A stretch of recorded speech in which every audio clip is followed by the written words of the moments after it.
AIIMS Delhi join किया। Head injuries जो होते थे 99% विदाउट हेलमेट वाले थे जिनके हेड इंजरीज होते थे। मैक्सिमम चांस ऐसा होता है या तो वो बंदा कोमा में रह जाएगा लॉन्ग टर्म के लिए या तो डेथ हो जाएगी। इंडिया का नंबर 1 कॉलेज है AIIMS Delhi. It's like one of the most reputed college not only in India, it's from the world. It's like that. कम या टॉप 10 में आता है वो in term of health care and study. वहाँ पे मैंने सर्जरी ट्रॉमा सेंटर में था, फिर मैंने सफदरजंग में इमरजेंसी केयर में था, मैंने इबास में जो कि एशिया का सबसे बड़ा साइकेट्री हॉस्पिटल है। करियर ओरिएंटेड पॉडकास्ट करता हूँ तो मैं गेस्ट से कुछ उनके थॉट्स जानना चाहता हूँ कि कैरियर का चॉइस कैसे करे। मतलब बंदा 10th के बाद या 12th के बाद क्या क्राइटेरिया या माइंड में रखना चाहिए कैरियर चूज़ करने से पहले।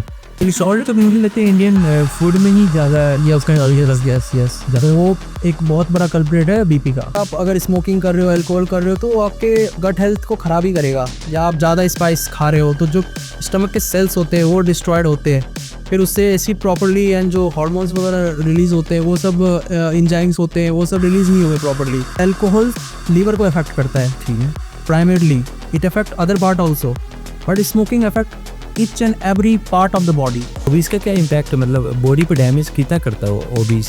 तो आप ये बताइए कि फैटी लिवर कितना बड़ा डिजीज़ है। तो if मेरे मॉम को डायबिटीज से मुझे भी हो जाएगा। लीवर एक ऐसा ऑर्गन है जो कि एक बार डैमेज हो गया तो रिवर्स हो जाता है एट सम एक्सटेंट।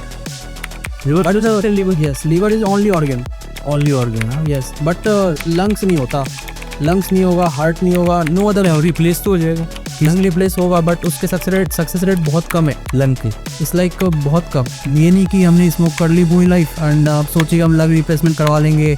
दिल्ली के इतने अच्छे हॉस्पिटल से आप जाओ तो 2 साल के नंबर ही नहीं आएंगे आपके। न्यूट्रिशनल डेफिशिएंसी एक न्यूट्रिशन जो बोलते हैं कि इंडिया में स्कीम भी चलाए जाते हैं गवर्नमेंट के टू पोषण योजना बहुत under nourish child in government schools. तो आपको क्या लगता है कि न्यूट्रिशन कितना इंपॉर्टेंट है। एक टर्म सुना है झोला छाप डॉक्टर, जो गांव में ज़्यादा पाए जाते हैं, जो अनक्वालिफाइड होते हैं लेकिन दे मतलब छोटे मोटे मेडिसिन दे देते हैं पेशेंट्स को। क्या ये डेंजरस प्रैक्टिस है। देखो हॉस्पिटल्स लिमिटेड है इंडिया में। ओके एक हॉस्पिटल से उसमें 6 डॉक्टर हैं और पेशेंट्स आ रहे हैं 6000, लेकिन यहाँ पे ड्यूटी लग रही है 48 आवर्स, 24 आवर्स, 30 आवर्स, वो कंटिन्यूसली लाइक अ रोबोट और you can say machine. Doctors are working, nurses are working. Government ने मैंडेटरी कर रखा है 48 hours a week, but hospital के अंदर ये फॉलो नहीं होता। लास्ट मंथ एक ऑर्थोपेडिक्स रेसिडेंट था फर्स्ट ईयर, उसको स्ट्रोक आ गया, brain stroke, he is in ICU right now. Oh my God. India में एक ट्रेंड सा है कि पेरेंट्स फोर्स करते अपने बच्चों को कि आप डॉक्टर बनो या इंजीनियर बनो। ये 2 कैरियर तो मोस्ट वांटेड कैरियर है इंडिया में। अच्छा, जैसे आप पोस्ट ग्रेजुएशन कर रहे हो बच्चों के डॉक्टर वाले फील्ड में, तो आपने ये मतलब क्यों चूज़ किया। मतलब मिलेनियल्स हैं और जो जेन जी हैं वो अपने मदर एंड फादर का ओल्ड एज में केयर नहीं कर पा रहे हैं। तो आप जो केयरिंग जो चाइल्ड है जो केयर करना चाहता है अपने पेरेंट्स को ओल्ड एज में, तो क्या क्या मतलब उसको माइंड में रखना चाहिए। आप कुछ बता सकते हो ऐसे tips and tricks. Isolation is the problem for old age parents. Delhi में तो बॉन्ड पीरियड नहीं है, बट लेकिन आप दूसरे स्टेट्स में जाओगे तो there are like MBBS finish होने के बाद, इंटर्नशिप फिनिश होने के बाद आपको रूरल पोस्टिंग में भेजा जाएगा, like 1 year 2 year. It is compulsory mandatory. अगर आपको नहीं करना तो आपको 25-30 लाख रुपए पे करने होंगे स्टेट गवर्नमेंट को। Hey guys, welcome to Papa Sorry. It's a platform where we discuss different career path of an individual. And आज के पॉडकास्ट में हम लोग गाइस एक वेरी यूनिक कैरियर डिस्कस करेंगे मेडिकल फील्ड का, कि डॉक्टर कैसे बनते हैं और मतलब यूथ का हेल्थ इश्यूज का ब्रॉड टॉपिक हम इस पॉडकास्ट में कवर करेंगे। तो let me introduce my guest guys. Sir welcome on पापा sorry sir. First of all thank you for inviting me. मैंने आपको प्रोफाइल देखा था तो आप एक डॉक्टर हैं राइट नाउ। तो सर आपने किस कॉलेज से आपने MBBS किया है। मैंने one of the most prestigious college of India Maulana Azad medical college Delhi से किया है। ओके दिल्ली से किया आपने। पापा सॉरी क्या है ना, it's all about career oriented podcast करता हूँ। तो मैं आपका करियर चॉइसेस के ऊपर बात करूँगा कि आपने 10th के बाद आपके क्या थॉट्स थे। आप बचपन से ही सोच रहे थे कि डॉक्टर आपको बनना है, कि आपने कैसे सोचा था कि आप फर्स्ट टाइम आपके दिमाग में थॉट कब आया था कि मुझे डॉक्टर बनना। So when I was in class 7th there was an incident in my family. Okay मेरे पापा का एक्सीडेंट हो गया था, ठीक है। तो he was admitted in the hospital for 6 months, around 6 months he was admitted with the femur fracture. तो मैं वहाँ गया, हॉस्पिटल्स के माहौल देखे, डॉक्टर को देख के थोड़ा इम्प्रेस हुआ था।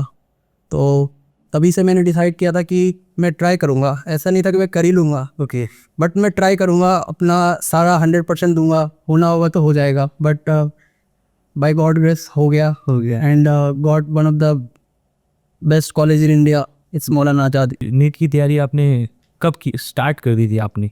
जब मैं 8th क्लास में था, अच्छा तो मेरे जो बायो के टीचर होते थे, ठीक है, तो उनको मैंने बताया मैं भी डॉक्टर बनना चाहता हूँ। Like he also tried once कि मैं भी डॉक्टर बनूँ, बट उनसे हो नहीं पाया था। अच्छा तो उन्होंने फिर biology as a career choose कर लिया था, teaching and all from BA and all ना। तो उन्होंने मुझे बताया अगर तुम्हें करना है तो अभी से 11th-12th के बुक्स पढ़ो। 8th क्लास से? तो उन्होंने मेरे को गिफ्ट कर दिया था 11th-12th के बुक्स बायोलॉजी के। वाह। तो तभी मैंने थोड़ा थोड़ा पढ़ना स्टार्ट किया था। फिर 10th के बाद कोटा गए थे? नहीं, मैंने दिल्ली में तैयारी करी थी, उत्तम नगर में जो कोचिंग का हब है उस टाइम। अभी तो मेरे को पता नहीं, उधर में बहुत सालों तो गया नहीं, ठीक है। तो उस टाइम बट बहुत सारे कोचिंग होते थे। तो वहाँ पे जहाँ पे नीट UG के प्रिपरेशन होते थे। तो आपने कोचिंग ली थी मतलब? हाँ जी, मैंने 2 साल कोचिंग करी थी, 11th and 12th। First year में क्लियर कर दिया था नीट? यस, फर्स्ट ईयर में? यस। वाह। नीट का प्रिपरेशन में लोग मैंने देखा है काफ़ी अटेम्प्ट आफ्टर अटेम्प्ट देते हैं क्लियर करने के लिए। तो मैं आपके स्टडी सीक्रेट जानना चाहूँगा कि मतलब study secret is simple. What? आपको क्वेश्चंस प्रैक्टिस करने हैं, क्वेश्चन? बायोलॉजी के NCERTs के लाइन बाय लाइन डायग्राम्स के पॉइंट बाय पॉइंट याद करने हैं, एक एक वर्ड याद करने हैं। NCERTs लाइक मेरे टाइम पे तो 90 क्वेश्चन हुआ करते थे, अभी तो मेरे को पता नहीं, ठीक है। 90 क्वेश्चन में अराउंड 85 क्वेश्चन वर्ड NCERT के होते थे, ऑप्शंस भी NCERT के होते थे। को लाइन बाय लिख के याद करो, चाहे रट के याद करो। आपके पास 2 साल है, अराउंड 42 चैप्टर्स है। अगर आपने एक एक चैप्टर भी एक दिन किया तो आपके 2 साल में 10-15 रिवीजन तो हो ही जाएंगे।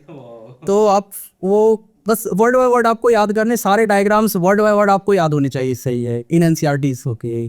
Talking about physics and chemistry, not only biology. Physics and chemistry में आपको क्या करने, 1-2 इंस्टीट्यूट्स के क्वेश्चन बैंक्स होते हैं, नोट्स तो वो पढ़ा देते हैं, ठीक है। उनको भी अच्छे से करना है। And you can also practice questions from JEE advance, IIT questions. Okay. उससे क्या होता है, आपका जो ग्रास्प होता है वो और भी अच्छे से बन जाता है। अच्छा। और आप अच्छे से फिर वो क्वेश्चन आप नीट UG के उस टाइम तो as compare to IIT easy question आते थे। ओके। तो अगर आप एडवांस लेवल के ऑलरेडी क्वेश्चंस करोगे तो ईजी क्वेश्चन तो हो ही जाएंगे ना। और भी कोचिंग्स के मटेरियल्स आते हैं, उनके क्वेश्चन सॉल्व करो। एंड केमिस्ट्री में भी सेम करना है, आपको नोट्स मिल रहे हैं, कोचिंग के मटेरियल्स मिल रहे हैं, एंड आपको क्वेश्चन सॉल्व करने हैं। जितना ज़्यादा प्रैक्टिस करोगे उतना अच्छा है। एंड उसके बाद आपको क्या करना है, जो भी कोचिंग के अंदर टेस्ट हो रहे, वीकली टेस्ट हो रहे, डेली टेस्ट हो रहे हैं, उनमें कंटिन्यूसली आपको अच्छा परफॉर्म करना है। ये नहीं कि इस वीक कर लिया तो नेक्स्ट वीक नहीं करना, उसके नेक्स्ट वीक नहीं करना, कंटिन्यूसली। लाइक अगर आपके 30 क्वेश्चंस के भी एग्जाम्स हो रहे तो उसमें 25 तो आना ही चाहिए। और जो आपने मिस्टेक्स करी है उसको रिवीजन करना है। ये नहीं कि मिस्टेक्स हो गए तो उसको पास्ट भूल के छोड़ देंगे। फिर अगर 180 क्वेश्चंस के हो रहे हैं या 200 क्वेश्चंस के हो रहे हैं तो उसको भी अच्छे से करना है। लाइक 180 में अराउंड 150-160 तो आपको अच्छे से करेक्ट करनी है। और जो 20 गलत हो रहे हैं उसको प्रैक्टिस करना है, ज़्यादा प्रैक्टिस करना है। जिस पार्ट में जो गलती हो रही है या जो नोट्स में गलती हो रही है उसको अच्छे से पढ़ के सही करना है। ओके। नीट कब लेके 2015 में? यस, 2015 में किया था ये। तो अभी जैसे अभी 26 का नीट कब होगा? जून जुलाई थे, मई? It is on 3rd of May। मई में? यस, तो नीट UG। ओ या नीट UG। तो उसमें क्या डेली रूटीन जैसे मतलब एग्जाम से वन मंथ पहले नीट जिस मई में एग्जाम है तो अप्रैल मंथ में उसका शेड्यूल कैसे होना चाहिए study routine? The best is जो शेड्यूल आपको कोचिंग में बना के दे रहे हैं वो वीकली टेस्ट लेते हैं, अच्छा। पार्शियल सिलेबस के, फुल सिलेबस के। लास्ट 3 मंथ्स तो उनको ही फॉलो करना है जो वो क्वेश्चंस और सिलेबस एग्जाम में पूछ रहे हैं। सही है। Like as I remember equilibrium के आ रहे मान लो आपके, या इनऑर्गेनिक केमिस्ट्री फुल आ रहा है, या एनिमल प्लान एनिमल किंगडम वगैरह आ रहा है, तो उस पार्ट को उस वीक में अच्छे से करना है। या टेस्ट दो, जो गलतियाँ करे उसको सुधारो और रिवीजन करो। नोट्स रिवीजन होनी चाहिए, बार बार रिवीजन होनी चाहिए, एटलीस्ट 10 to 50 टाइम्स। तो कोई भी एग्जाम के लिए एक नोट्स तो फिनिश होनी चाहिए। कीवर्ड्स वगैरह बनाने हैं, निमोनिक्स बनाने हैं, जो चीज़ें याद नहीं हो रही, जो एग्जाम्पल्स याद नहीं हो रही है उनको वॉल पे चिपका के बार बार देखने हैं, सुबह उठते ही उनको देखने हैं। मतलब to get a rank you need to work really hard, right? Work really hard. Like I have seen, अगर 100 पीपल हार्ड वर्क करते हैं ना, बहुत अल्टीमेटली हार्ड वर्क, 50 सक्सेस करते हैं। ओके। 50 पता है क्या करते हैं, वो हार्ड वर्क के साथ स्मार्ट वर्क करते हैं। या so any smart work you did during your मतलब निमोनिक्स बार बार पढ़ो, यही सब है। ये आपने एमबीबीएस कब कंप्लीट किया था? मैंने MBBS कंप्लीट किया था 2021 में। 2021 में एमबीबीएस कंप्लीट किया, तो उस टाइम तो कोविड पीरियड चल रहा था, right? Yes, my final year was in Covid period only and classes were online. Okay. And तो आके बाद जब तक फाइनल के एग्ज़ाम्स आए तब तक नॉर्मलाइज होना स्टार्ट हो गया था एंड एग्ज़ाम्स वगैरह ऑन पेपर ही हुए थे। तो आप मुझे थोड़ा कोविड का एक्सपीरियंस शेयर करोगे कि आप लोग को हॉस्पिटल में अपॉइंट किया गया था during the Covid period? Yes, during my internship days, I was also appointed in the COVID ward. Patient was like बहुत सारे पेशेंट थे। हमें PPE किट में काम करना पड़ता था। It was very hot and humid to experience in that PPE kit. And हमें उनके सैम्पलिंग वगैरह करने होते थे, उनका टेक केयर करना, उनका मेडिकेशंस होते थे, उनका ऑक्सीजन लेवल लो हो रहा है तो उस पे वर्क करना होता था। That period was tough, right? It was आप रिग्रेट कर रहे थे?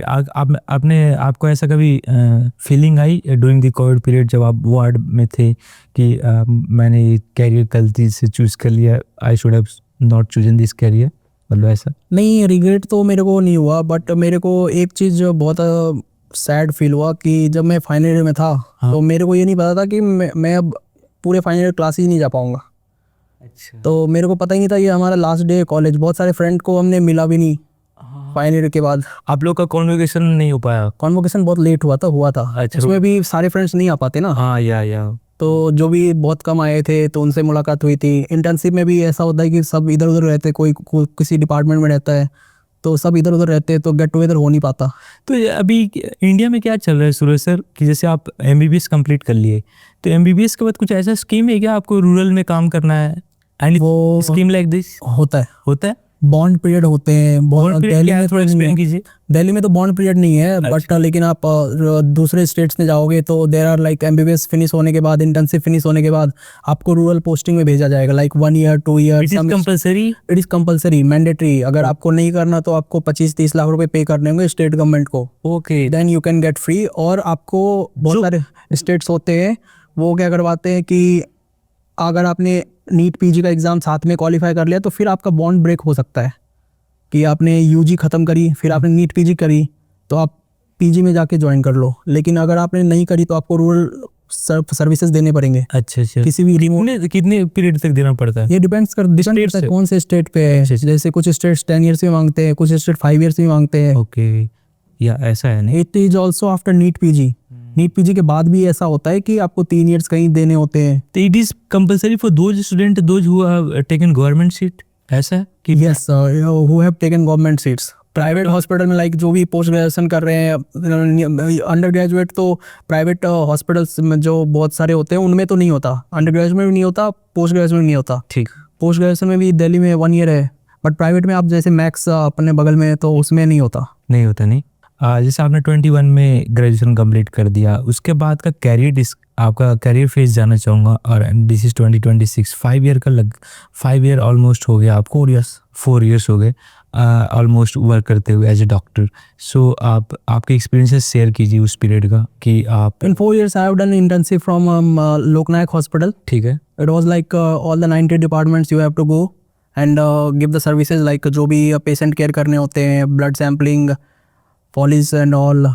माइनर सर्जरीज भी करता था मैं। कितना काम वहाँ पे कितने देर काम? लोकनायक हॉस्पिटल में 1 साल मैंने इंटर्नशिप में काम करी थी। ठीक है। फिर हमारी 2-3 महीने की रूरल पोस्टिंग भी थी एज ए PSM इंटर्न। फिर उसके बाद मैंने इभास में, जो कि एशिया का सबसे बड़ा साइकेट्री हॉस्पिटल है, यहाँ पे दिल्ली में ही है। अच्छा। वहाँ पे मैंने साइकेट्री डिपार्टमेंट में काम करा था। हाँ। फिर मैंने सफदरजंग में इमरजेंसी केयर में था, 1 ईयर वहाँ पे मैंने बिताए है। वहाँ पे बहुत मतलब पूरे वर्ल्ड के पेशेंट आते हैं, इंडिया के तो बहुत सारे आते हैं सफदरजंग में। दिल्ली के सारे ट्रॉमा केसेस तो वहीं आते हैं। या फिर वो 1 साल अलग बिताने के बाद फिर मैंने एम्स दिल्ली ज्वाइन किया। वहाँ पे मैंने सर्जरी ट्रॉमा सेंटर में था।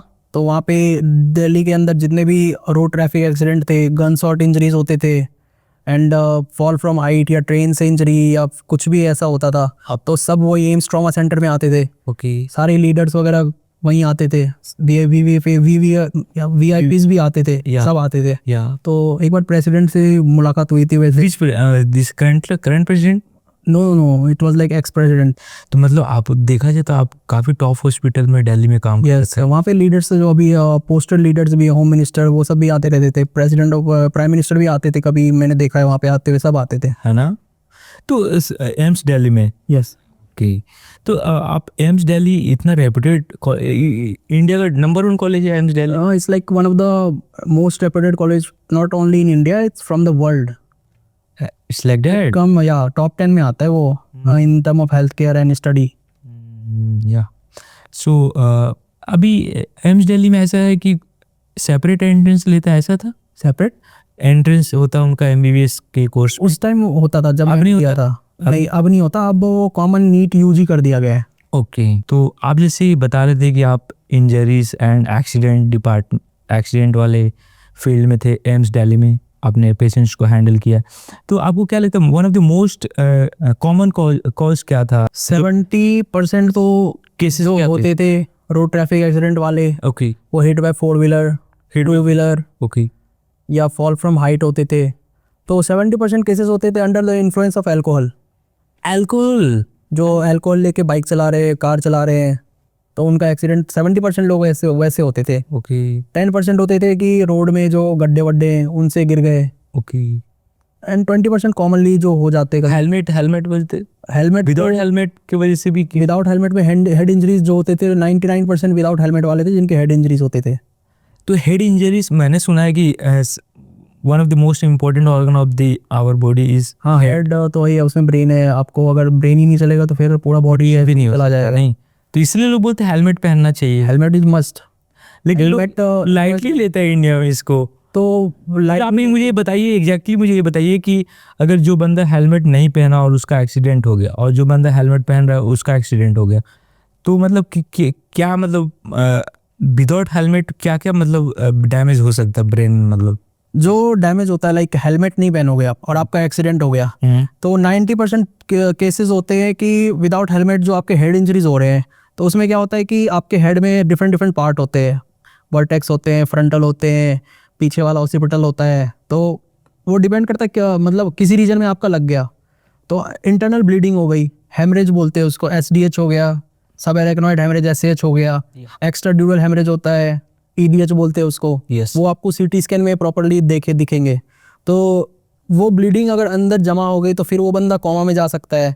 कोमा में जाने के बाद हमने उसको ऑक्सीजन सपोर्ट, चेस्ट सपोर्ट, इंटूबेट वगैरह कर दिया, लेकिन फिर भी क्या होता है कि वो सस्टेन नहीं कर पाता, और मैक्सिमम चांस ऐसा होता है कि या तो वो बंदा कोमा में रह जाएगा लॉन्ग टर्म के लिए, या तो डेथ हो जाएगी। तो इसलिए हेलमेट पहनना मस्ट है। मैं तो पूरे इंडिया कहूँगा हेलमेट मस्ट है। लाइक दिल्ली में तो बहुत अच्छे से हेलमेट मुझे आप 2-3 लाइन ऐसा बोल दीजिए हेलमेट पे कि विदाउट हेलमेट अगर आप चलोगे तो कितना कम चांस आपका बचने का एक्सीडेंट के? कोई चांस नहीं है, पहन के चलो। पहन के चलो नहीं? हाँ, कहीं मैंने दिल्ली में तो देखा है यहाँ पे फाइन वगैरह प्रॉपर्ली लगाते हैं, सिग्नल वगैरह बहुत अच्छे से मतलब फॉलो करते हैं, तो इतना ज़्यादा हेड इंजरीज नहीं होते। लेकिन आप अगर महाराष्ट्र जाओ, गुजरात जाओ या अदर पार्ट ऑफ इंडिया जाओ, वहाँ पे तो हेलमेट बिल्कुल नहीं लगाते। यस, गांव में तो नहीं लगाते लोग, ऐसे ही चलाते। गाँव नहीं, मैं शहर की भी बात कर रहा हूँ, आप पुणे चले जाओ, कोई नहीं लगाता। पुणे में या मतलब कि लोग मतलब सीरियस नहीं अपनी लाइफ को लेके, देखा जाए तो इग्नोर कर रहे हैं, मतलब या इग्नोरेंस एटीट्यूड है उनके अंदर। यस, तो वहाँ पे RTO ऑफिसर्स भी थोड़ा लीनियंट है, फाइन वाइन प्रॉपर्ली लगाते नहीं है, और कैमरा नहीं है सिग्नल पे। लोग भीड़ भी तो जाता है RTO ऑफिसर से, और रील नहीं, इतना तो गवर्नमेंट ऑफिसर पे इतना भिड़ने की तो मतलब हिम्मत नहीं होती लोगों में जनरली। लाइक आप गवर्नमेंट ऑफिसर पे आप अगर हमला कर रहे हो तो फिर आपके उस प्रॉपर्ली उस पे पनिशमेंट भी मिल सकते हैं, तो जनरली नहीं भिड़ते हैं, मैंने जैसा देखा है। जो यूथ है और नीट का जो स्टूडेंट्स है, वो मेंटल स्ट्रेस, मेंटल हेल्थ पे उनको काउंसलिंग की ज़रूरत पड़ती है, और कोचिंग वाले लोग भी काउंसलिंग वाला डिपार्टमेंट रख रखा है ताकि लोग डिप्रेशन में न जाए और स्ट्रेस में न जाए, एंजाइटी से बचे। तो आपको क्या लगता है कि एक हेल्दी लाइफस्टाइल, एक सही रूटीन क्या फॉलो करे नीट का यूजी स्टूडेंट्स? सही रूटीन यही है, लाइक अगर वो डिप्रेशन में जा रहे थे, क्यों जा रहे हैं, उनके मार्क्स अच्छे नहीं आ रहे, ठीक है, पीछे से फैमिली प्रेशर है, सामने से मार्क्स अच्छे नहीं आ रहे, तो उनका एक ही है, आपको पढ़ाई करनी है। अगर नहीं पढ़ना तो आप वहाँ से चले जाओ, लाइक उस फील्ड से छोड़ के कुछ अपना इंटरेस्ट में घुस जाओ, टाइम वेस्ट मत करो। Okay, you have to be very true to yourself, right? Yes, depression का रूट कॉज वही है कि आपके मार्क्स अच्छे नहीं आ रहे, वही उसके लिए पढ़ना पड़ेगा। नीट स्टूडेंट को छोड़ के जो भी यूथ है वो मतलब कि कैसे ओवरकम करे स्ट्रेस को, और मतलब क्या सॉल्यूशंस है इसके, मतलब मेंटल हेल्थ के? First of all root cause of stress क्या है उनका, लाइक बहुत सारे स्टूडेंट्स होते हैं रात को टाइम पे नहीं सोते। फर्स्ट ऑफ ऑल तो वही सही Sleep is important. Sleep is very important, most important thing. Why you're saying so? Because आपके कंसंट्रेशन है वो कैसे बनेंगे अगर आप रात को सो के ही नहीं जाओगे आप क्लास में, तो फिर आप कंसंट्रेट कैसे करोगे जो पढ़ा रहे हैं वो। How much deep sleep? मतलब 8 आवर्स तो मिनिमम चाहिए। 8 hours sleep. Yeah, 8 hours minimum sleep. Like you have 16 hours of time, 1 to 2 hours in extra works, and you can study 10 hours. जो भी फ़ोन से अटैचमेंट है, आपके पीसी से attachment है, वो सब रील्स अभी पूरी तो सोने से पहले रील्स एंड स्क्रीन कंज्यूम नहीं करना चाहिए। बिल्कुल नहीं। और उससे तो फर्क पड़ता है। यस सूरज सर, मैं अभी कहते रहा हूँ ट्रेंड देख रहा हूँ एक कि मतलब दिल्ली में ही लोग KFC जाते हैं, बर्गर किंग जाते हैं। वो जो एडिक्टेड चाइल्ड हैं दिल्ली के, वो क्या बोलते ओबीस हो रखे हैं। ओबीस का क्या इम्पैक्ट, मतलब बॉडी पर डैमेज कितना करता है ओबीस? ओबीज जो है लाइक मोटापा, हाँ या ये हमारी सोसाइटी में आजकल बहुत ज़्यादा फाइंड हो रहा है। Even at the young age बच्चे ज़्यादा एक्सरसाइज करते नहीं, खेल कूद में जाते नहीं। उनका क्या है कि घर पे बैठे ऑर्डर किया, खाना खा लिया, जोमेटो से कर लिया, इससे कर लिया, उससे कर लिया, तो उससे क्या होता है कि फिर फिटनेस इश्यूज आ जाते हैं, बॉडी फैट परसेंटेज बढ़ जाता है, उनका BMI इरेगुलर हो जाता है। तो अगर आप इस चीज़ से दूर जाना चाहते हैं तो first of all junk food avoid करना है, आपको हेल्दी फूड खाना है, एक्सरसाइज करने, जिम जाने हैं, आपको गेम्स में पार्ट लेने हैं। तो ये सब चीज़ करके आप ओबेसिटी से दूर जा सकते हो। तो ओबेसिटी से मतलब क्या क्या प्रॉब्लम बॉडी में आते हैं, मतलब प्रॉब्लम पे? ओबेसिटी से अकॉर्डिंग टू माय नॉलेज या सारे प्रॉब्लम आ सकते हैं। जैसे आपको हार्ट रिलेटेड इश्यूज आ सकते हैं, आपको लीवर रिलेटेड इश्यूज आ सकते हैं, आपको इंटेस्टाइनल गट रिलेटेड इश्यूज आ सकते हैं। एंड जो अभी हार्ट अटैक के केसेस आ रहे हैं तो ओबीज में ये मोस्ट प्रोबेबली ज़्यादा फाइंड होते हैं। मैंने तो ये सुना है कि हार्ट अटैक लोग आजकल 25 में भी आ जा रहा है हार्ट अटैक। हाँ, हार्ट अटैक और आप ओबेसिटी इसका कारण है भाई। Yes, it is the one of the most primary reason we can say it. Like obese है, आप कोलेस्ट्रॉल ज़्यादा को कंट्रोल करना कितना इम्पोर्टेंट है?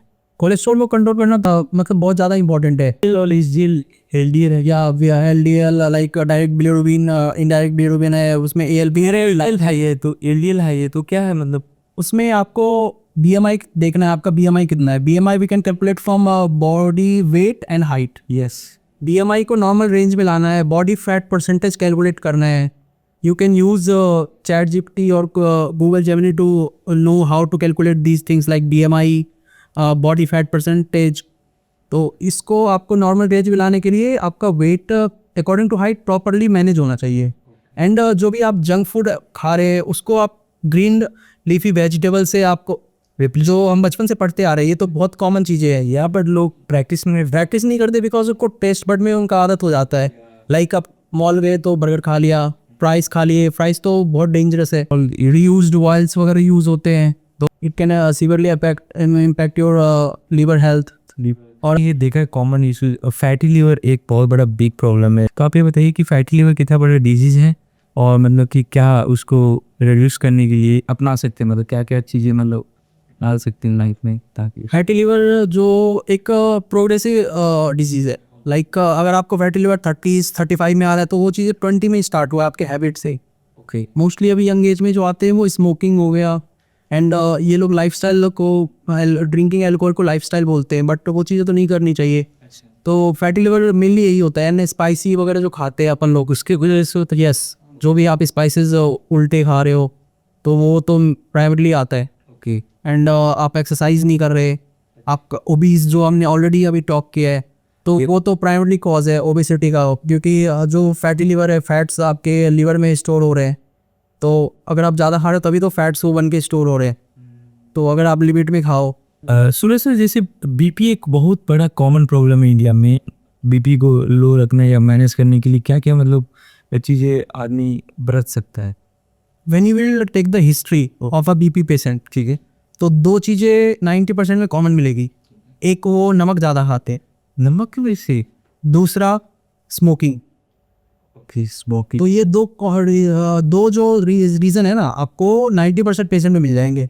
ओके, और प्राइमरी सॉल्ट ज़्यादा मिलेंगे क्योंकि स्मोकिंग तो प्राइमरी सॉल्ट तो मुझे लगता है इंडियन फूड में ही ज़्यादा ये उसका यस यस तो वो एक बहुत बड़ा कल्प्रेट है बीपी का। बीपी का जो आपको अगर इस बीपी वगैरह इशू सही करना है तो फर्स्ट ऑफ ऑल यूथ से ही आपको स्मोकिंग नहीं करनी है, नमक नॉर्मल खानी है, सॉल्ट इनटेक नहीं करनी, with in a normal limit करनी है। हाँ, आपको वही स्पाइसी वगैरह नहीं खाने। लोग दोनों सिम्टम्स से, लो बीपी भी होता है पेशेंट, वो हाई बीपी भी होता है, दोनों होते हैं, लो बीपी भी होते हैं, हाई बीपी होते हैं। लो BP is more dangerous. Low BP is more dangerous. Yes, मतलब उससे क्या मतलब डिजीज होते हैं लो बीपी के? पेशेंट अनकॉन्शियस हो जाएगा। अगर आपके बीपी नहीं हो रहे तो मतलब आपका हार्ट ब्लड पंप नहीं कर रहा। Is like blood pressure. BP तभी आएगा कि आपका हार्ट प्रॉपरली पंप कर रहा है। अगर बीपी आ ही नहीं रहा, अगर लो आ रहा है, इसका मतलब एबनॉर्मली पंप कर रहा है आपका ब्लड हार्ट। तो हाई बीपी से क्या क्या प्रॉब्लम हो सकते हैं? हाई बीपी से स्ट्रोक आ सकते हैं आपको, breast stroke. Yes, high BP से आपको हार्ट अटैक भी आ सकते हैं। हाई बीपी से हेडेक वगैरह आ सकते हैं। Dizziness is the also symptoms. Best equipment to मतलब measure the BP? You can buy online or you can buy from the medical shop. BP measuring machines are available very easily, cheaply. Cheaply is also like 1000 में मिल जाता है। Okay, यहाँ पे सिर्फ diabetes एक disease है जो बहुत कॉमन है। मतलब कि इंडिया में मुझे लग रहा है, एक डेटा पड़ा था, one of the most rising speed से बढ़ने वाली डिजीज़ है डायबिटीज़। मतलब स्टार्ट होता है diabetes first of all genetic. इससे जेनेटिक। यस, तो इफ मेरे मॉम को डायबिटीज तो मुझे भी हो जाएगा? इट्स नॉट एज आपको हो ही जाएगा। If you will take care of yourself, if you will do exercises properly, carb intake and sugar intake आपका कम है, अच्छा, आपका ब्लड शुगर लेवल मेंटेन है 120 200 आप post prandial, it's like after 2 hour of taking food, तो उस case में आपको नहीं होगा, कम चांसेस है। तो यस, तो डायबिटीज़ को कैसे मेंटेन किया जाए? डायबिटीज़ प्राइमरली जो इसका मतलब है कि ब्लड शुगर बढ़ रहा है तो आपको शुगर इनटेक कम करना है, प्रोटीन इनटेक ज़्यादा करना है। तो जैसे शुगर इनटेक की बात कर रहे हो तो लोग बोल रहे हैं कि चावल नहीं खाना है आपको। चावल इज कार्ब ओनली, या कार्ब, वीट भी नहीं खाना है। मतलब चावल आपको खाना है तो एक सीरा ताकि राइस आती है, okay, it's very like 2000 rupees पर किलोग्राम। ओके, तो वो उसमें क्या होता है, कैलोरी बहुत लो होता है। And there are lots of diabetic diet provider company also. Carb intake कम करना है, शुगर इनटेक कम करना है, एंड आपको मॉर्निंग वॉक पे फोकस करना है। स्मोकिंग ये सब नहीं करनी, अल्कोहल ये सब नहीं करनी, एंड एक्सरसाइज वगैरह पे ध्यान देना। या शुगर हाई है तो उससे क्या क्या प्रॉब्लम आ सकते हैं बोली भाई? शुगर हाई है तो आपको मल्टीपल इश्यूज आ सकते हैं, लाइक आपको हार्ट अटैक भी आ सकते हैं। एक शॉर्ट्स देखा था सोशल मीडिया पे जिसमें बोल रहे थे कि गट हेल्थ का कनेक्शन ब्रेन से होता है। नहीं, ऐसा कुछ नहीं होता है।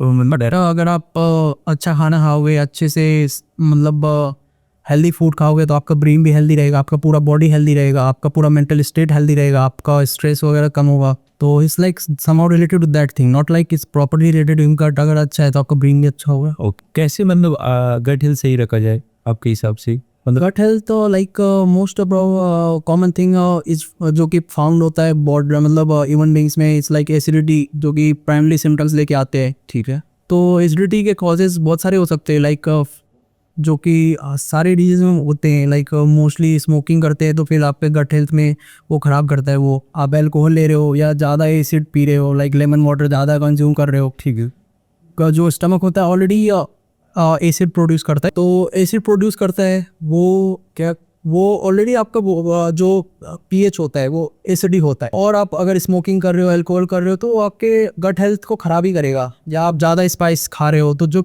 स्टमक के सेल्स होते हैं वो डिस्ट्रॉयड होते हैं, फिर उससे एसिड प्रॉपर्ली एंड जो हार्मोन्स वगैरह रिलीज होते हैं वो सब एंजाइम्स होते हैं वो सब रिलीज नहीं हुए प्रॉपर्ली, तो उससे आपके डाइजेस्टिव इशूज आएंगे, फिर आपको प्रॉब्लम्स होंगे, फिर आपको डॉक्टर्स के पास जाना पड़ेंगे। एसिडिटी ज़्यादा होने से आपके स्टमक में अल्सर बन जाएंगे, तो उसके लिए फिर आपको बहुत सारा दौड़ भाग करना पड़ेगा, फिर उसके लिए आप स्ट्रेस लोगे, वो अलग पॉइंट्स हो जाते हैं। तो फिर आपको कुछ नहीं करना, हेल्दी खाना है, एक्सरसाइज करना है, उल्टे सीधे नहीं खाना, मार्केट की चीज़ें ज़्यादा नहीं खानी, हो गए महीने में सप्ते में एक बार खा लिया। अच्छा, स्मोकिंग अल्कोहल तो बिल्कुल नहीं करना ही चाहिए। लेकिन आप देख रहे हो दिल्ली में रह रहे हो आप, और मैं भी दिल्ली में काफ़ी साल से हूँ, तो मैं देख रहा हूँ कि स्मोकिंग एक कल्चर सा बन गया है टीनेजर्स में। तो मतलब दे आर नॉट मतलब serious about health, they are unaware about health consequences क्या हो सकते This can be a point. They are unaware about the consequences of the smoking. Like it can lead to BP rise, it can lead to smoking, it can destroy your pancreas also, it can destroy your heart also, it can destroy your liver also, it can destroy your gut health also. Like everything can be destroyed from the body. Body तो ऐसे क्या चीज़ होता है जो मतलब इतना impact करता है बॉडी को? फर्स्ट ऑफ ऑल वो प्लेजर की तरफ ले जाता है। जो निकोटीन रिलीज होता है ना, वो स्ट्रेस बस्टर का काम करता है कि मतलब आपने स्मोक किया, आपको बहुत रिलीफ हुआ, बट लॉन्ग टर्म में ना वो बहुत गंदा इफेक्ट करता है। लाइक आपके हार्ट में ब्लॉकेज करवा सकता है, वो आपका लंग्स ख़राब कर सकता है। बहुत सारे डिजीज़ होते हैं, एटेलेक्टेसिस होते हैं, निमोनिया होते हैं और ब्रोंकिएक्टेसिस होते हैं। बहुत सारे डिजीज़ होते हैं जो कि पब्लिक को पता नहीं होती है। वो धीरे धीरे जब आपका लंग्स ख़राब होने लग जाएगा, आपको सांस वगैरह लेने के ब्रेथलेसनेस वगैरह प्रॉब्लम आ जाएंगे, तो उनका आता है कि यार हमने तो ऐसा कर दिया। आपके वेन्स में प्रॉब्लम आ जाएंगे, बहुत सारे जी लोग तो 1 packet in a day smoke कर जा रहे that is the baddest habit. Smoking. Yes, alcohol liver को अफेक्ट करता है, ठीक है। primarily it affect other part also, but smoking affect each and every part of the body. Eye, when you smoke, smoke is there, it can affect your eye, it can affect your retina. So each and every part of the body is affected by smoking. Nostril से smoke निकलेगा तो आपके sales खराब होंगे उधर के, या tongues में जाएंगे, टंग्स खराब होंगे, अंदर जाएगा लंग्स खराब होगा, हार्ट खराब होगा, लीवर खराब होगा, गट हेल्थ खराब हो रहा है मतलब। और वन मोर थिंग, बोन्स को भी वो डिस्ट्रॉय करता है। जॉइंट्स होते हैं उनको भी डिस्ट्रॉय करता है। Smoking such dangerous. Smoking is very dangerous thing, तो स्मोकिंग तो करना ही नहीं चाहिए। ये सुरेश सर, मैंने देखा गाँव में एक बीड़ी वर्ड सुना होगा, तो बीड़ी कंज्यूम करता है और दे आर मतलब कि 20 ईयर से शुरू किया, they are 70 right now, but they are healthy, but they are having respiratory issues also. अब जाके आप अगर डेटा निकालो तो बीड़ी पीते हैं, बट उनको ना लंग्स पे बहुत सारी बीमारियां होती हैं। उनको ओल्ड एज में मोस्टली डेथ होगा, फिर तो वो लंग्स के कारण ही होगा। अच्छा, मैंने अपने गांव में भी देख रखा है। हाँ, तो मतलब you can just go and check. 70 years तो जी है ना, 70 ईयर्स तो कॉमनली सभी जीते हैं, अगर कोई बहुत बड़ा वाला बीमारी ना हो तो। हाँ, या अल्कोहल और स्मोकिंग जो हम लोग यूथ सफ़र कर रहा है अभी इस पैंडेमिक से, तो आपको क्या लगता है कि ये कैजुअली स्टार्ट हो जाता है during the college period? And आपको क्या लगता है मतलब ये कब कैसे स्टार्ट होता है, मतलब आपके ऑब्जर्वेशन से क्या सोचते हो? इट स्टार्ट विद लाइक बच्चे जाते हैं, वो बाहर की दुनिया देखते हैं। लाइक अगर गांव से आ रहे हैं या स्कूल से जल्दी influence TV serials and movies में जो प्रमोट उससे भी होते हैं। लाइक अब शाहरुख खान खुद पान मसाला का वो ऐड करेगा तो वो तो बच्चे इन्फ्लुएंस हो। आप रील में ही देखो, इतने सारे जो छोटे छोटे बच्चे होते हैं खुद बोलते हैं शाहरुख खान तो डेथ हुआ नहीं तो मैं कैसे मर जाऊंगा, मैं भी खाऊंगा। शाहरुख खान पर तो कुछ हुआ नहीं, अक्षय कुमार भी खा रहा है। इतने बड़े बड़े लोग जो कि पब्लिक को इन्फ्लुएंस करते हैं, अगर वही ये सब उल्टे सीधे चीज़ें प्रमोट करेंगे तो फिर पब्लिक तो जस्ट टू गेट बेनिफिट। और yes, they are having monetary benefit, but वो खुद भी कंज्यूम नहीं करते। नहीं करते, पान मसाला तो नहीं करते, पान मसाला तो नहीं करते, स्मोकिंग करते हैं जहाँ तक मैंने देख रखा है रील। स्मोकिंग में ये होता है कि लोग लंग साफ करवा सकते हैं, मतलब नहीं है ऐसा जो होता है। इस लाइक लंग, लीवर एक ऐसा ऑर्गन है जो कि एक बार डैमेज हो गया तो रिवर्स हो जाता है at some extent. Yes, liver is only organ, हाँ। यस, बट लंग्स नहीं होता। लंग्स नहीं होगा, हार्ट नहीं होगा, नो अदर। रिप्लेस तो हो जाएगा, लंग रिप्लेस होगा, बट उसके सक्सेस रेट बहुत कम है लंग के। इस लाइक बहुत कम। ये नहीं कि हमने स्मोक कर ली पूरी लाइफ एंड आप सोचिए हम लंग रिप्लेसमेंट करवा लेंगे। दिल्ली के इतने अच्छे अच्छे हॉस्पिटल से आप जाओ तो 2 साल के नंबर ही नहीं आएंगे आपके।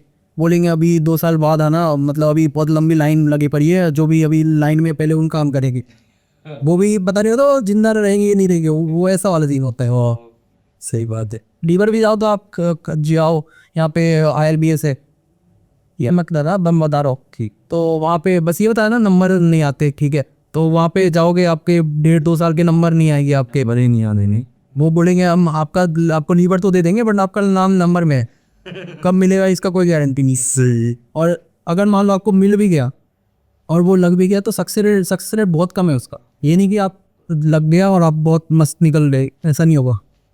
या न्यूट्रिशनल डेफिशिएंसी, एक न्यूट्रिशन जो बोलते हैं कि इंडिया में स्कीम भी चलाए जाते हैं गवर्नमेंट के टू पोषण योजना बहुत सारे, हाँ। Under nourish child in government schools.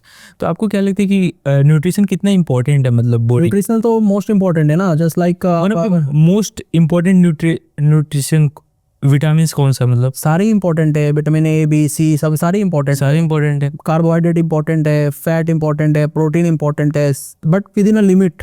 ये नहीं कि कार्बोहाइड्रेट एक्सेस नहीं होना चाहिए किसी चीज, कुछ नहीं, excess of everything is bad, ये बचपन से पढ़ते आ रहे हैं। तो ये सब चीज़ें अब जैसे स्कूलों में जैसे आप जाओगे गांव में तो गवर्नमेंट ने बहुत सारा चीज़ प्रोवाइड कर रखा है, बच्चों को हम खाना देंगे, बच्चों को हम बुक्स देंगे, लेकिन बच्चों तक वो चीज़ पहुंच ही नहीं पाती, तो प्रॉपर खाना ही नहीं मिलते।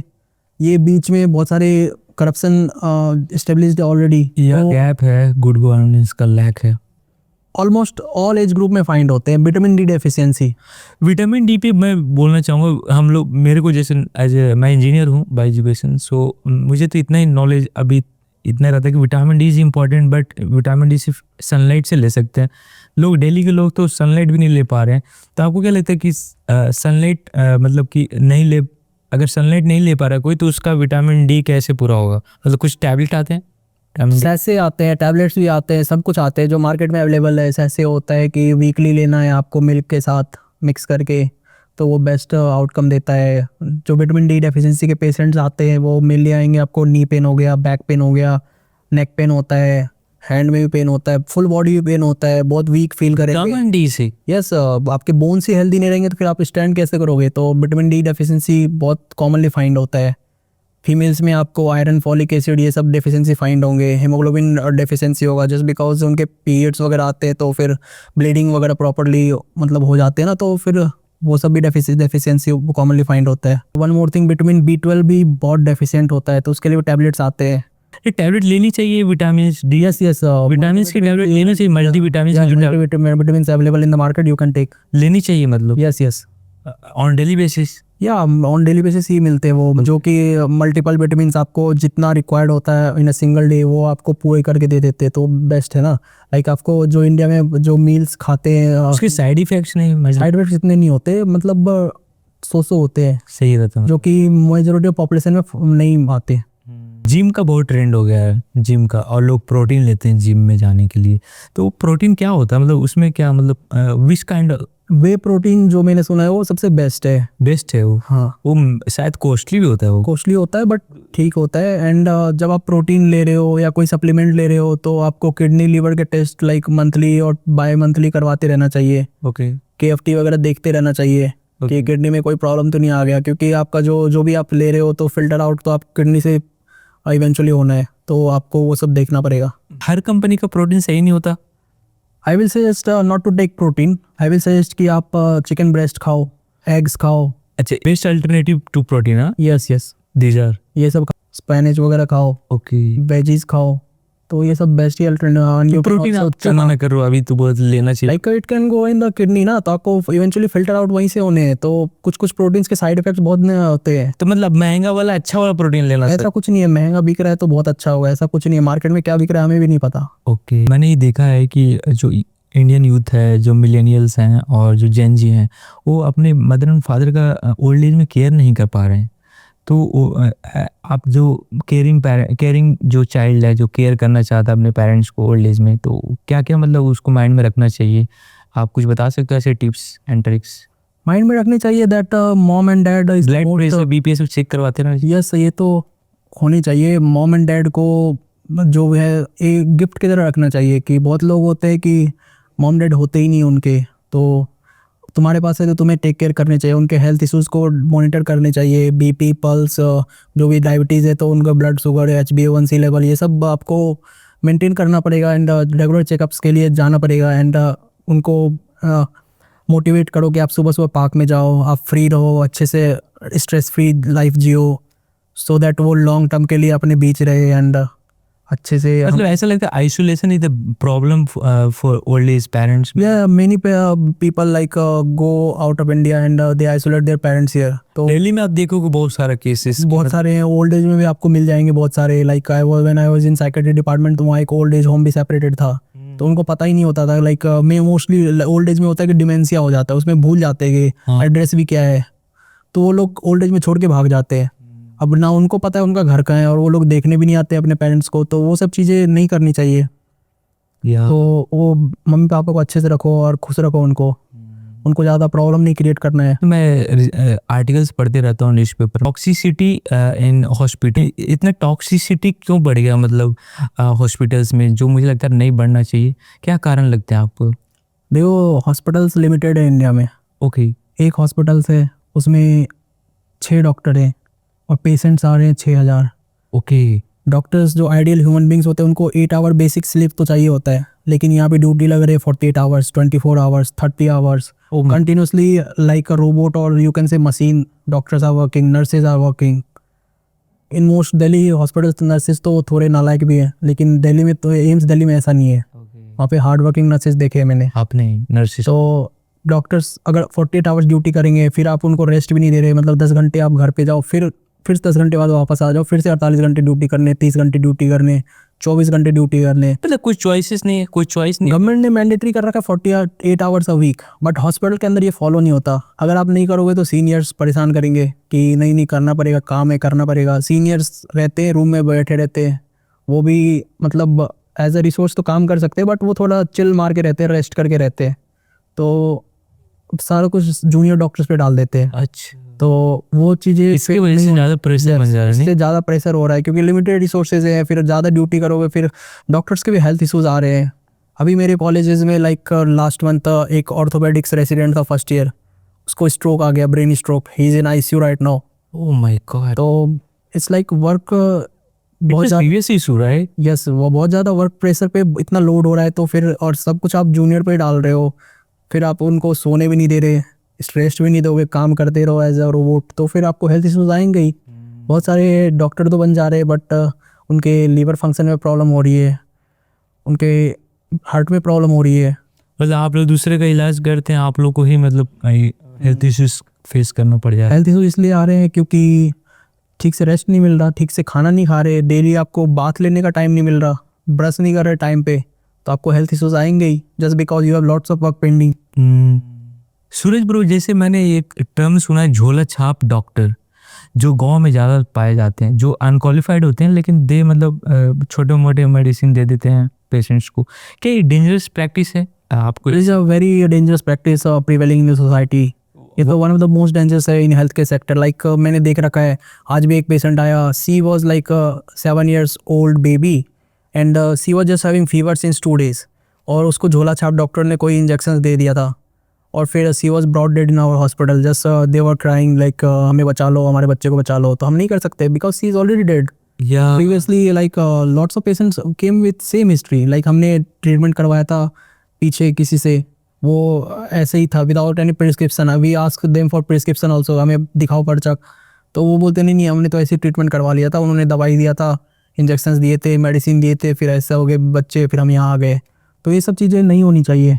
तो आप मुझे यहाँ से बता दीजिए, as a doctor, being as a doctor, आप क्या मैसेज दोगे पेशेंट को कि उन लोग को अनक्वालिफाइड डॉक्टर से इलाज नहीं करवाना चाहिए?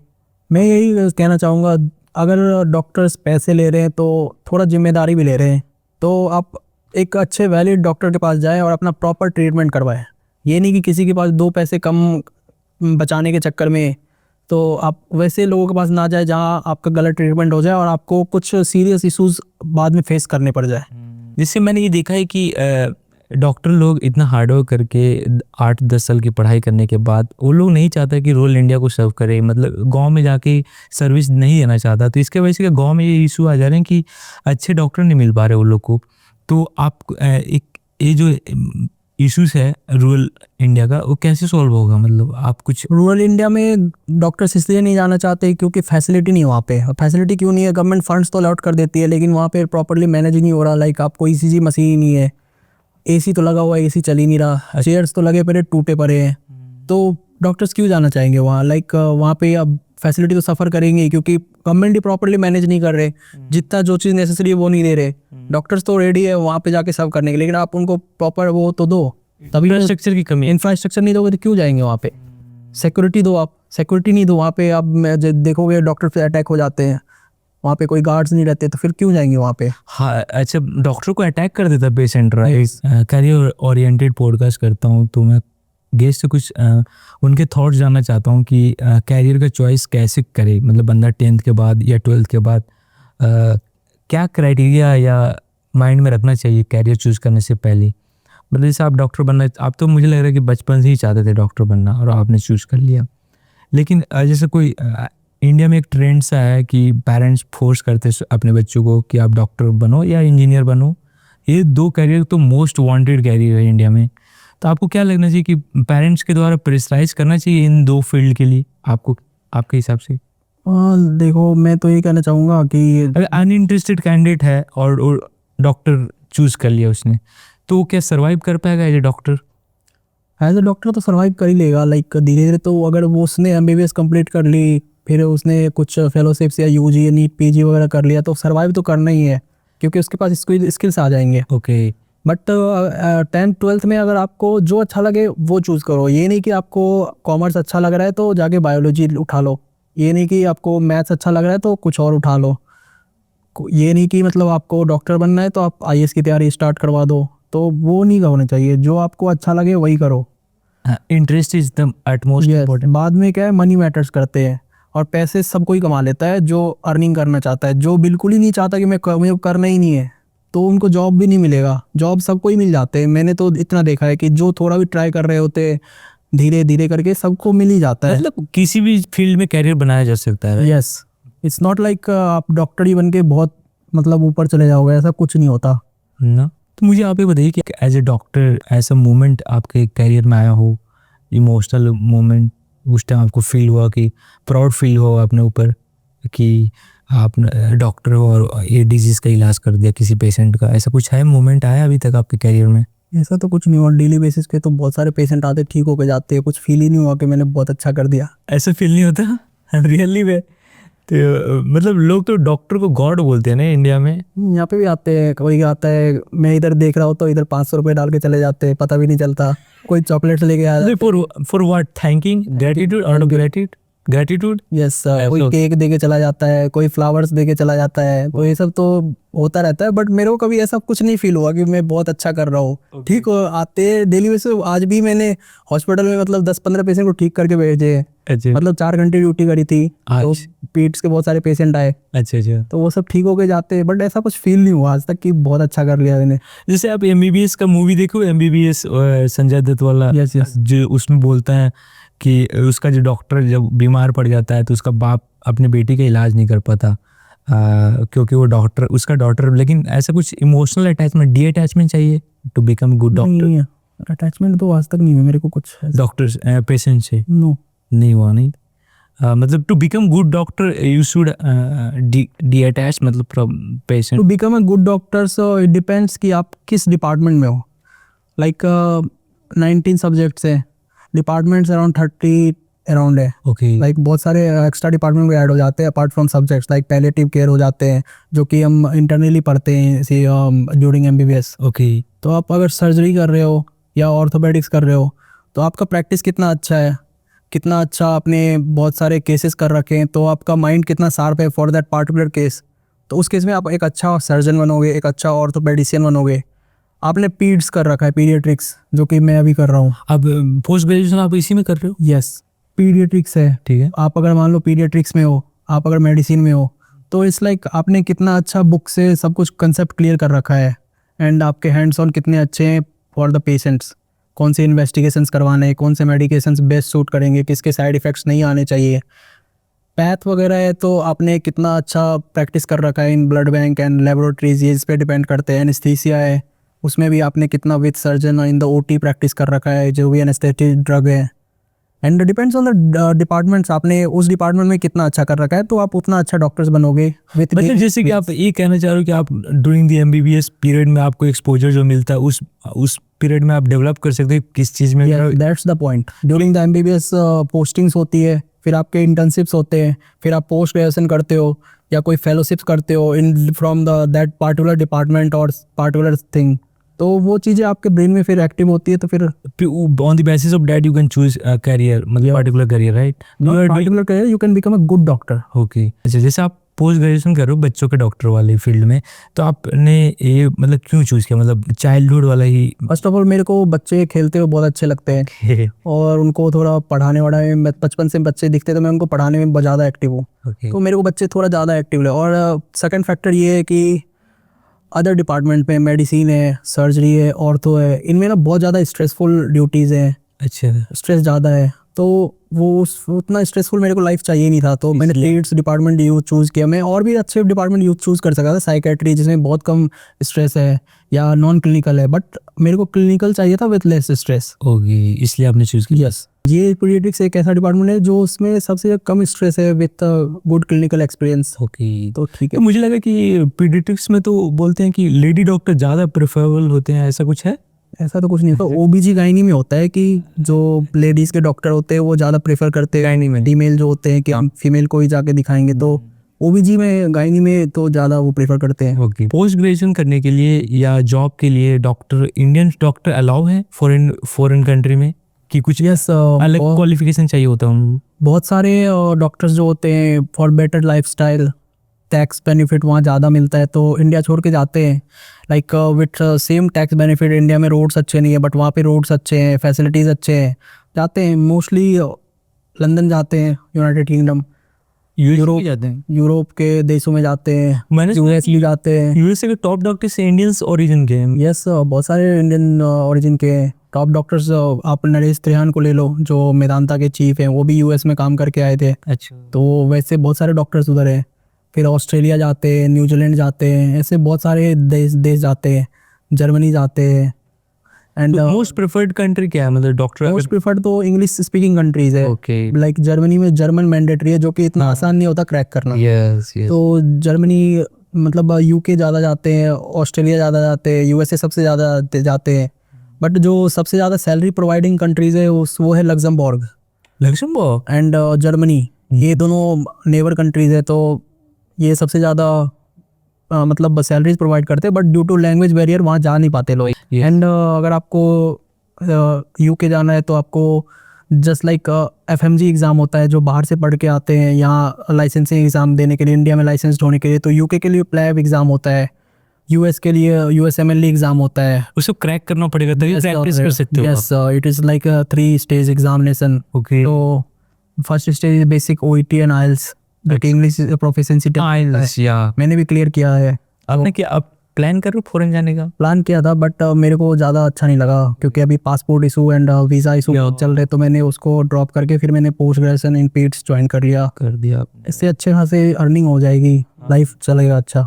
एंड ऑस्ट्रेलिया जाने के लिए एमसेट वगैरह एग्ज़ाम होते हैं, तो वो भी 3 स्टेज है। एंड पोस्ट ग्रेजुएशन लेवल पे एमआरसी, पीएच, एमआरसी, ये सब डिफरेंट डिपार्टमेंट्स के एग्ज़ाम होते हैं, तो पोस्ट ग्रेजुएशन लेवल भी आप जा सकते हो। सूरज सर, अभी हम लोग इस पॉडकास्ट के एंड पे पहुंच गए हैं और मैं आपको दिल से थैंक यू बोलना चाहूँगा कि आप हमारे पॉडकास्ट पे हैं।